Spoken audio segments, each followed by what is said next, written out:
अब देखिए unit number 1 हम पढ़ाते हैं। पहली यूनिट का नाम आपको पता होगा, पहली यूनिट का नाम है साथियों सीखना। ये बच्चे और सीखना हमारा पहला पेपर है, उसकी पहली यूनिट हम प्रतिदिन 1 यूनिट पढ़ाएंगे आपको। चलिए अब हम शुरू करते हैं। छोटे बड़े लघुत्रात्मक सारे प्रश्न मैं आपको बताऊंगा, चिंता करने की कोई बात नहीं है। सबसे पहले देखेंगे सीखने का मुख्य आधार क्या है। आंसर क्या हो जाएगा साथियों, परिपक्वता। 2019 में आया हुआ क्वेश्चन है। सीखने में वातावरण संबंधी आवश्यकताओं की पूर्ति के लिए व्यवहार में होने वाले सभी परिवर्तनों को शामिल करने वाले शिक्षा शास्त्री कौन थे। इंपॉर्टेंट है, कौन थे, गॉर्डन मर्फी थे। ओके, निम्नलिखित में से किस मनोवैज्ञानिक ने माना कि अधिगम व्यवहार में उत्तरोत्तर सामंजस्य की प्रक्रिया है। राइट आंसर क्या हो जाएगा, स्किनर। क्या हो जाएगा, स्किनर। आगे बढ़ते हैं, क्वेश्चन नंबर 4। ज्ञान के अर्थ में निहित है। तो भाई ज्ञान क्या होता है, सूचना एवं सीखना ज्ञान कहलाता है। जो ज्ञात होता है वही ज्ञान होता है। और विश्वास एवं प्रकाश में होना क्या कहलाता है, ज्ञान। इसलिए ऑप्शन डी राइट, उपरोक्त सभी कर लेंगे। पढ़ाने का उद्देश्य केवल यही है कि आपको लोगों को रिवीजन हो रहा है, ठीक है ना। आपको रिवीजन अगर करना है, रजाई में पड़े पड़े या फिर खाट में पड़े पड़े, कभी भी एनी टाइम्स 1 घंटा रीड लगाइए, आराम से आपका पूरा यूनिट रिवीजन हो जाएगा, ठीक है ना। बस यही मेरा उद्देश्य है, रिवीजन कराने का। उपनिषदों में विद्या के कितने रूपों का उल्लेख किया गया है। आंसर क्या हो जाएगा, 2 रूपों का उल्लेख किया गया है उपनिषद में विद्या के रूप। अगला क्वेश्चन है आपका, वह ज्ञान जो अनुमान पर आधारित होता है क्या कहलाता है। उसको बोलते हैं साथियों अनुमेय ज्ञान, जो अनुमान पर आधारित होता है। क्वेश्चन नंबर 7, ज्ञान मीमांसा को किस विषय की प्रमुख शाखा माना गया है। 2018 में आया क्वेश्चन है। आंसर क्या हो जाएगा, ज्ञान मीमांसा को किस विषय का प्रमुख विषय माना है साथियों, दर्शन शास्त्र शाखा का विषय माना है। आंसर अगला देखेंगे, क्वेश्चन नंबर 8। क्वेश्चन 8 है, जॉन लॉक ने अपने अनुभववादी विचारधारा के अंतर्गत ज्ञान प्राप्ति के कितने मार्ग बताए हैं। आंसर क्या हो जाएगा, 2 मार्ग बताए थे। किसने, जॉन लॉक ने। 2017 में आया क्वेश्चन है। क्वेश्चन नंबर 9 है, रविंद्रनाथ टैगोर के अनुसार बच्चा किससे ज्ञान प्राप्त करता है। आंसर क्या हो जाएगा, नेचर से, यानी प्रकृति से। ओके, रविंद्रनाथ टैगोर के अनुसार बच्चा किससे ज्ञान प्राप्त करेगा भाई, प्रकृति से ज्ञान प्राप्त करेगा। चलिए चैनल को सब्सक्राइब जरूर कर ले, बस तैयारी शुरू करनी है, मज़े के साथ पढ़ना है, आसानी से पढ़ना है, बस यही आपका काम है। अपने लक्ष्य को निर्धारित रखो कि हमें बीएसटीसी में एक भी बैक नहीं लगानी, ना कोई पैसा देना है कहीं भी, बस निःशुल्क तैयारी के साथ में अच्छे मार्क्स प्राप्त करने, जैसे हमारे पिछले बच्चों ने प्राप्त किए थे, ठीक है ना। आगे बढ़ते हैं, अब आते हैं हम अति लघुत्रात्मक प्रश्नों की तरफ। सामान्यतः बच्चों में किस प्रकार की प्रवृत्ति पाई जाती है, बताइए बच्चों में किस प्रकार की प्रवृत्ति मिलेगी। देखो साथियों, बच्चों में स्वतः ही जिज्ञासा, खोजने की दृष्टि, प्रश्न पूछने, संबंध स्थापित करने की प्रवृत्ति होती है।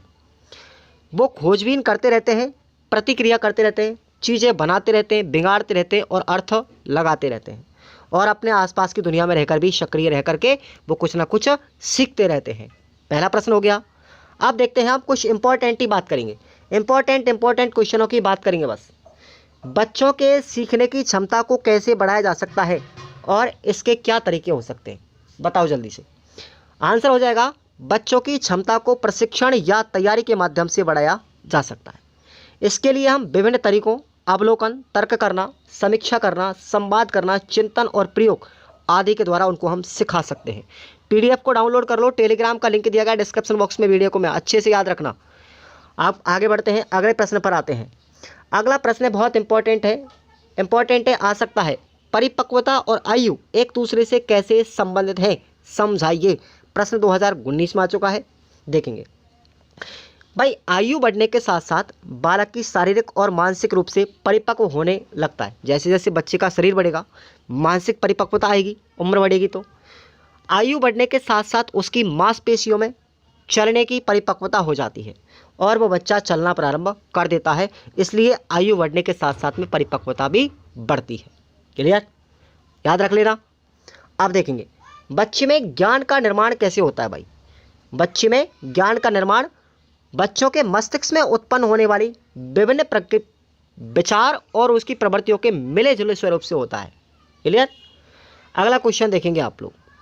अगला क्वेश्चन इंपॉर्टेंट है, जॉन लॉक के अनुसार ज्ञान प्राप्ति की प्रक्रिया के कितने मार्ग बताए, 2 मार्ग बताए। आप लोग एवे सेवे में पढ़ चुके हैं, 2 मार्ग बताए, कौन कौन से हैं। पहला संवेदना और दूसरा क्या है, चिंतन है, very very very important question. ठीक है, अब देखेंगे अगला क्वेश्चन है, बुद्धिवादी विचारधारा की क्या मान्यता है। बुद्धिधारी विचारधारा की क्या मान्यता भाई? उनकी मान्यता है कि समस्त ज्ञान पहले ही विद्वान रहता है और चिंतन के माध्यम से उनकी मात्र खोज करनी होती है। यानी व्यक्ति के अंदर, बच्चे के अंदर ज्ञान तो पहले से होता है, बस उसको खोजने की ज़रूरत है। वही क्या है? बुद्धिवादी विचारधारा। देखो भाई, ज्ञान तो आपके पास में भी है, हर व्यक्ति के अंदर कोई ना कोई विशेष क्वालिटी होती है, बस उस क्वालिटी को खोजना है आपके अंदर कि आपके अंदर छुपा क्या है, आपके अंदर टैलेंट क्या है, बस उस टैलेंट को दिखाने की ज़रूरत है दुनिया में। इसलिए आपके अंदर भी कुछ ना कुछ हुनर छुपा हुआ है, उसे छुपाइए मत, उसे जनता के सामने प्रेस कीजिए, दिखाइए, तब जा करके आप लोग इस दुनिया में नाम कमा पाओगे दोस्तों। अगला क्वेश्चन है, बच्चों के सीखने को प्रभावित करने वाले पाठ्य पुस्तक संबंधित वो कारकों के नाम बताइए। कौन कौन से कारक हैं जो बच्चे को सीखने में प्रभावित करते हैं? पढ़ाई अथवा सिखाई जाने वाली विषय वस्तु बच्चों की आयु एवं मानसिक स्तर के अनुकूल, रोचक, व्यवस्थित एवं क्रमबद्ध हो तो बच्चे सहजता से सीख सकते हैं। उनकी धारण शक्ति में भी सुदृढ़ता होगी, अन्यथा विषय वस्तु मानसिक स्तर के अनुकूल नहीं होने पर बच्चे सीखने में कठिनाई का अनुभव करते हैं। रुचि पैदा नहीं होने पर भी बच्चे खुद को तनावग्रस्त महसूस करने लगते हैं। आ गया? चलिए अगला क्वेश्चन देखते हैं, बच्चों के सीखने की प्रक्रिया को प्रभावित करने वाले व्यक्तिगत कारक कौन कौन से हैं? आंसर क्या होगा? पहला कारक है आयु एवं परिपक्वता, दूसरा कारक है शारीरिक स्वास्थ्य, तीसरा कारक है अभिप्रेरणा, चौथा कारक है अभिक्षमता और पांचवा कारक है थकान एवं ऊबना। भाई ये सब क्या है? व्यक्तिगत कारक हैं जो बच्चे को सीखने में प्रभावित करते हैं। क्लियर? इंपॉर्टेंट है, याद रखना। बताओ कैसा लग रहा है क्लास आज का? देखो ये होती है निःशुल्क शिक्षा। निःशुल्क शिक्षा के माध्यम से व्यक्ति तन और मन से पढ़ाता है, जबकि पैसे लेकर के व्यक्ति इतना अच्छा नहीं पढ़ा पाता। उसका मकसद क्या होता है? केवल पैसा कमाना। इसलिए बचिए आप लोग। अगला क्वेश्चन है, ज्ञान प्राप्ति एवं सीखने सिखाने के महत्वपूर्ण तरीके कौन कौन से हैं? कौन कौन से हैं बताओ तरीके? 2018 में आया हुआ क्वेश्चन है। ज्ञान प्राप्ति एवं सीखने सिखाने के महत्वपूर्ण तरीके कौन कौन से हैं? अवलोकन है, तर्क करना, समीक्षा करना, बातचीत या संवाद करना, चिंतन प्रयोग करना, परिवेश में भाग लेना, अभिव्यक्ति के तरीके खोजना और अनुभव करना। ये सब क्या है? ज्ञान प्राप्ति के सीखने सिखाने के तरीके हैं। चलिए अब हम आते हैं अति लघुत्रात्मक प्रश्नों की तरफ। भाई प्रश्न इंपॉर्टेंट है, क्वेश्चन 2017 में आ चुका है, आ सकता है इस बार। सीखना किसे कहते हैं बताओ? सीखना किसे कहते हैं या सीखना क्या है, इसको समझाइए। चलिए अब आपको क्या करना है, ऐसे प्रश्नों को थोड़ा सा गहनता से पढ़ना है। किसी विशेष परिस्थिति में व्यक्ति अपनी मूल प्रवृत्तियों से प्रेरित होकर के कुछ विशेष क्रिया करता है। इन परिस्थितियों के प्रति व्यक्ति द्वारा की गई प्रतिक्रियाओं के फलस्वरूप प्राप्त अनुभव व समझ के आधार पर उसके ज्ञान में निरंतर वृद्धि तथा संशोधन होता रहता है, जिसे सामान्य तौर पर हम क्या कहते हैं? सीखना कहा जाता है। उदाहरण के लिए देखें, जब बच्चे को भूख लगती है तो वह रोने लगता है, तो उसकी माँ उसकी भूख मिटाने का क्या करती है? प्रयास करती है और उसे दूध पिलाती है। बच्चा यह सीख जाता है कि जब उसे भूख लगती है तो रोना चाहिए और माँ उसे तब दूध पिलाएगी। तो इससे क्या होगा? बच्चा सीख जाता है। भविष्य में जब भी इस प्रकार की परिस्थिति आती है तो वह रोने लगता है और उसने अब इस अभिव्यक्ति को सीख लिया है कि आगे जब उसकी भाषा का विकास होता है तब वह अन्य किसी तरीके से अपनी अभिव्यक्ति को देता है। इस प्रकार सीखना अनुभव द्वारा व्यवहार में परिवर्तन तथा क्या है? परिमार्जन है। समझ में आ गया? आदतों, सीखने को आदतों, ज्ञान और अभिव्यक्तियों का अर्जन है। ठीक है ना? बताओ ये परिभाषा किसने दी थी? बताओ जल्दी से। सीखना आदतों, ज्ञान तथा अभिव्यक्तियों का अर्जन है, उसे हम क्या कहते हैं? अधिगम कहते हैं। ये परिभाषा देने वाले कौन थे भाई? जल्दी से बताएंगे कमेंट करके। सीखना व्यवहार में आया अपेक्षाकृत स्थायी परिवर्तन है। यह परिवर्तन व्यक्ति के पूर्व अनुभवों के आधार पर होता है। अतः कहा जा सकता है कि सीखना व्यक्ति के व्यवहार में उत्तरोत्तर सामंजस्य की प्रक्रिया है। ये सब के सब आप लोग क्या पढ़ रहे हो? समझ में आ रहा है ये अच्छे से? ये अधिगम होता भाई। क्या होता है? ये अधिगम होता है। जब आप रीट की तैयारी करेंगे तो साथियों आपको यूनिट नंबर सेकंड में बिल्कुल अलग से एक चैप्टर दिया गया अधिगम, बहुत बड़ा चैप्टर है और इंपॉर्टेंट है। 2 क्वेश्चन कम से कम रीट में आते हैं, उससे 2-3 क्वेश्चन, ठीक है ना, इसलिए अच्छे से पढ़ के जाना अभी से। अब देखेंगे अगला क्वेश्चन इंपॉर्टेंट कौन सा है। ज्ञान से क्या अभिप्राय है, बताओ जल्दी से। ज्ञान से क्या अभिप्राय है या ज्ञान का अर्थ क्या है। केवल इंपॉर्टेंट पढ़ने हैं, वैसे तो बहुत लंबी सीरीज है, ठीक है ना, लेकिन वही पढ़ो जो सार है, ठीक है। अब देखेंगे ज्ञान से अभिप्राय किसी व्यक्ति, वस्तु आदि के बारे में जानकारी रखना। आध्यात्मिक अर्थ की बात करें तो भाई ज्ञान जो है, ज्ञान जो शब्द है वो संपन्न और ब्रह्मज्ञानी आदि के रूप में भी प्रयोग किया जाता है। अतः हम ये कह सकते हैं कि अमुक व्यक्ति को ज्ञान हो गया, तो हमारा तात्पर्य होता है कि उस व्यक्ति को अब उस सर्वशक्तिमान, उस परम पिता परमात्मा से मिलाप हो गया है। सामान्य अर्थ में हम जानकारी शब्द का प्रयोग ज्ञान के लिए करते हैं। देखो ज्ञान का जो शब्द है, ज्ञान शब्द, इसको अलग अलग दृष्टिकोण से देखा गया है, ठीक है। ज्ञान शब्द संस्कृत के ज्ञा धातु से बना है, जिसका प्रयोग होता है जानना, टू नो, जानना होता है। अंग्रेजी में इसका समानांतर होता है नॉलेज। इस शब्द का प्रयोग भी जानने के लिए किया जाता है। इस प्रकार से ज्ञान शब्द का प्रयोग हम अपनी जानकारी के लिए करते हैं और शब्दकोश के अनुसार ज्ञान के कुछ अर्थ और भी हैं। सुनो, क्या होता है ज्ञान का अर्थ? सूचना, इन्फॉर्मेशन भी होता है, ठीक है ना। उसके अलावा ज्ञान का अर्थ सीखना भी होता है, ज्ञान का अर्थ जो ज्ञात होता है, ज्ञान का अर्थ विश्वास भी होता है। तो ये परिभाषाएं आपको याद रखनी है, ठीक है ना। अब देखेंगे ज्ञान मीमांसा की अवधारणा। देखो ये क्वेश्चन अभी तक आए नहीं है, लेकिन आ सकते हैं आगामी परीक्षा में। आगे देखेंगे ज्ञान मीमांसा की अवधारणा, ज्ञान मीमांसा से क्या तात्पर्य है। देखेंगे ज्ञान मीमांसा जो है शास्त्रियों दर्शन शास्त्र की एक शाखा है, ठीक है ना। दर्शन शास्त्र की क्या है? शाखा, जो ज्ञान को जानने के तरीकों का वर्णन करती हैं। इसके अंतर्गत ज्ञान क्या है और ज्ञान का निर्माण कैसे होता है, इसके क्या तरीके हैं, बच्चे ज्ञान का निर्माण कब, कहाँ और क्यों और कैसे करते हैं, इन सब का अध्ययन किस में किया जाता है? ज्ञान मीमांसा के अंदर किया जाता है। ज्ञान का निर्माण बच्चे के मस्तिष्क में उत्पन्न होने वाले विभिन्न प्रकार के विचारों को मिले जुले स्वरूप से होता है। आयु, अनुभव तथा ज्ञान के वृद्धि में हो जाने पर इस प्रक्रिया को ठीक तरीके से समझ लेता है। यदि गौर से हम देखें तो बच्चे के समुदाय तथा विद्यालय में ज्ञान प्राप्ति की प्रक्रिया के विभिन्न विभिन्न तरीके चिन्हित किए जा सकते हैं। वो क्रिया कौन कौन सी हैं? जैसे अवलोकन, अवलोकन है तर्क करना, समीक्षा करना, बातचीत, संवाद, चिंतन, प्रयोग, परिवेश, सब ये क्या है? अभिव्यक्ति खोजने के तरीके इत्यादि अनुभव, ये सब क्या है? ज्ञान सीखने सिखाने के तरीके हैं भाई, ठीक है ना।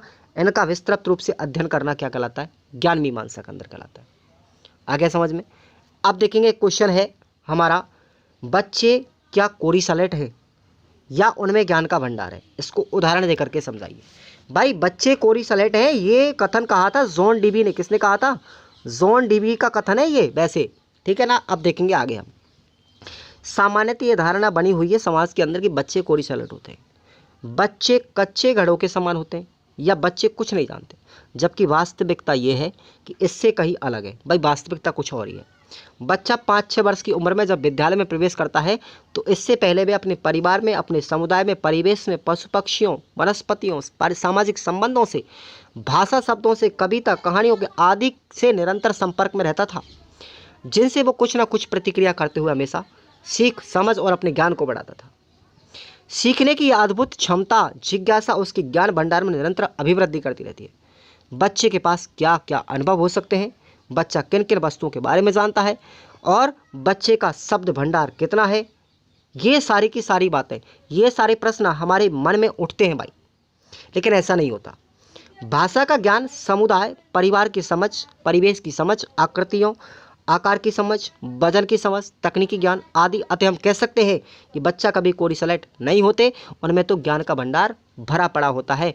बच्चा कहीं ना कहीं से बहुत कुछ सीख लेता है। आ गया समझ में। अब देखते हैं सीखने में संचार के साधनों का क्या महत्व है। ये प्रश्न आप लोग खुद याद कर लेना भाई। मैं इसकी पीडीएफ तो दे ही रहा हूँ, ठीक है ना। मैं क्वेश्चन बस इंपॉर्टेंट लगा रहा हूँ। अब आगे देखते हैं, आगे चलते हैं हम। अरे हाँ, इस प्रश्न को तो पढ़ा देने में ये क्वेश्चन लास्ट गया था।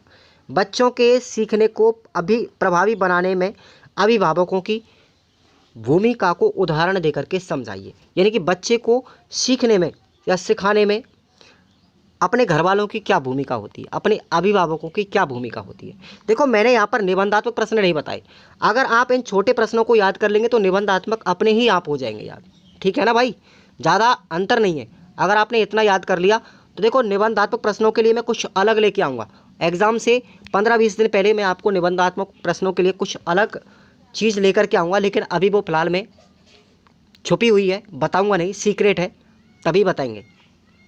बच्चों के सीखने की प्रक्रिया में बच्चों के माता पिता से संबंध महत्वपूर्ण भूमिका निभाते हैं। भाई बच्चे के जो माता पिता होते हैं बच्चे के अधिगम में या सीखने सिखाने की प्रक्रिया में महत्वपूर्ण योगदान निभाते हैं।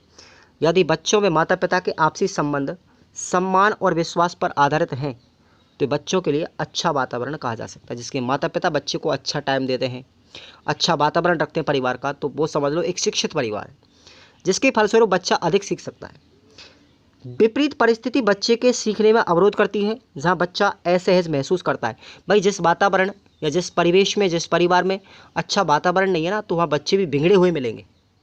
उनके माता पिता बिगड़े हुए हैं तो आप ये मान लीजिए 99% बच्चा उस परिवार का बिगड़ा हुआ मिलेगा। सामान्यतः घर में बच्चों से माता पिता अनेक अपेक्षा रखते हैं। वह बच्चा होते हुए बड़ों की तरह कार्य करने लगते हैं। इन अपेक्षाओं से बच्चों पर दबाव रहता है। यह दबाव उनके सहज रूप से सीखने में प्रतिरोध करता है। सीखने में बच्चों की शारीरिक क्षमताएं महत्वपूर्ण होती हैं और इन क्षमताओं को विकसित करने में माता पिता की सबसे बड़ी भूमिका होती है। जैसे माता पिता ही भोजन संबंधी अच्छी आदतों को सिखाते हैं कि भाई हमको संतुलित आहार करना चाहिए, खाने के तरीके, भोजन संबंधी स्वच्छता, इन सब बातों को माता पिता ही तो सिखाते हैं। इस प्रकार बच्चे को भोजन के बारे में पूरी जानकारी माता पिता से मिल जाती है। शारीरिक रक्षा के बारे में भी अभिभावकों के द्वारा उनको ज्ञान प्राप्त होता है। जैसे शारीरिक चोट या अन्य बीमारियों में शारीरिक रक्षा कैसे की जाती है, इन सभी बातों का ज्ञान भी माता पिता ही कराते हैं। शारीरिक स्वच्छता संबंधी अच्छी आदतें भी माता पिता से ही बच्चे सीखते हैं। जैसे सुबह जल्दी उठना, शौच करना, दातून यानी मंजन करना, स्नान, वस्त्रों की साफ सफाई, वातावरण की आसपास की साफ सफाई, इन सभी बातों को बच्चे भली भांति प्रकार से अपने माता पिता या सर्वश्रेष्ठ माता पिता की तरफ से ही सीखते हैं। पढ़ते समय बच्चों पर माता पिता को ध्यान देने की आवश्यकता होती है ताकि बच्चे स्वस्थ निर्णय और स्नेहपूर्ण पढ़ने तथा संबंधी अच्छी आदतों को अपना करके उपयुक्त ढंग से सीखा जा सके। अच्छी आदतों के निर्माण में माता पिता की मुख्य भूमिका होती है। आगे चल के आप भी एक माता पिता बनेंगे तो आप लोगों से मैं अभी से ही आग्रह करना चाहूँगा, आप लोग भी अपने परिवार की देखरेख अच्छे तरीके से करें, बच्चों पर ज़्यादा से ज़्यादा ध्यान दीजिए। साथियों, आज का ये क्लास आपको कैसा लगा? इसी तरीके से आपको मैं रिवीजन करवाऊंगा। कहीं भी किसी भी तरीके का पैसा देने की ज़रूरत नहीं है, बस आराम से आधे घंटे 1 घंटे की क्लास लेना है और बस पढ़ के आराम से मस्त रहना है। तो चैनल को सब्सक्राइब करके रखो, प्रतिदिन क्लास लगेगी। ठीक है भाई, और ये लगातार कम से कम 2 महीने तक दंगल चलेगा ऐसे ही। और परीक्षाओं से पहले पहले आपको ऐसा महसूस नहीं होगा कि भाई हमको पढ़ना है, नहीं पढ़ना है, कितना पढ़ना है, सब कुछ पढ़ना है, बस हो गया काम।